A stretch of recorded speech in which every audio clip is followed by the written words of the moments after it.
ദേശീയപാത 66 വികസനത്തിന്റെ ഭാഗമായി ആലപ്പുഴ നങ്ങ്യാർകുളങ്ങര ജംഗ്ഷനിലുള്ള 10 നില ഫ്ളാറ്റ് സമുച്ചയം പൊളിച്ചുമാറ്റുന്ന നടപടികൾ ആരംഭിച്ചു. ജില്ലയിൽ ദേശീയപാത നിർമ്മാണത്തിനായി പൊളിക്കുന്ന ഏറ്റവും വലിയ കെട്ടിടമാണിത്. മണ്ണുമാന്തി യന്ത്രങ്ങൾ ഉപയോഗിച്ച് അതീവ സുരക്ഷയോടെയാണ് കെട്ടിടം തകർക്കുന്നത്. പദ്ധതിയുടെ ഭാഗമായി ഈ കെട്ടിടത്തിലെ 2 ബ്ലോക്കുകളിലായി താമസിച്ചിരുന്ന 18 കുടുംബങ്ങളെ നേരത്തെ തന്നെ ഒഴിപ്പിച്ചിരുന്നു. തുടർന്ന് ഇവർക്ക് മതിയായ നഷ്ടപരിഹാരവും നൽകി. തുടക്കത്തിൽ ദേശീയപാത അതോറിറ്റി ഫ്ളാറ്റിന്റെ ഒരു ഭാഗം മാത്രം ഏറ്റെടുക്കാനാണ് തീരുമാനിച്ചിരുന്നത്. എന്നാൽ കെട്ടിടത്തിന്റെ ബാക്കി ഭാഗത്തിന്റെ സുരക്ഷയെയും ഉറപ്പിനെയും ഇത് ബാധിക്കുമെന്ന ആശങ്ക താമസക്കാർ ഉന്നയിച്ചു. ഇതിനെ തുടർന്ന് താമസക്കാർ ഹൈക്കോടതിയെ സമീപിക്കുകയും തുടർന്ന് മുഴുവൻ ഫ്ളാറ്റും ഏറ്റെടുക്കാൻ അധികൃതർ നിർബന്ധിതരാവുകയുമായിരുന്നു.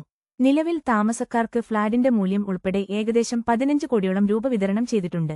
ഫ്ളാറ്റിലെ പൊതുസ്ഥലത്തിന്റെ അവകാശത്തർക്കം നിലനിൽക്കുന്നതിനാൽ ആർബിട്രേറ്റർ നിശ്ചയിക്കുന്ന തുക പിന്നീട് നൽകുമെന്ന് ഉദ്യോഗസ്ഥർ വ്യക്തമാക്കി.